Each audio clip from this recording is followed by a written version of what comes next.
One of the things that set us apart at iRex, that sets us apart, is the tools we have, our tool crib, our applicators, our hand tools. What we do is not terribly difficult. It is not rocket science. But without the right tools, without the right process, it can go sideways and fast. We've all heard the right tool for the right job. You talk to any engineer, they want the right tool for the right job. You can have the best Phillips head screwdriver in the world, but if I have a flat head, a screw head, I'm not doing anything.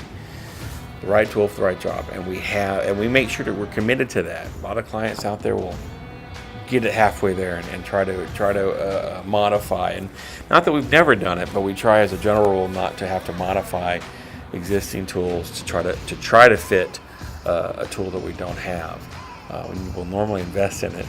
Now, sometimes when we do have to modify a tool, it's usually one or two things that's driving that. One, the absolute cost. Sometimes the cost is just outrageous and the client just won't pay it.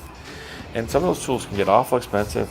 People that make these crimps can get awful proud of some of these tools that they make. But secondly, a lot of times it's the time. Things are hot. They need to prove their concept. They need a cable. And while they're waiting for something, like we're waiting 3 weeks for that tool to come in that they purchase, they need to get something. So we'll do that sometimes. But as a general rule, we don't like to do that.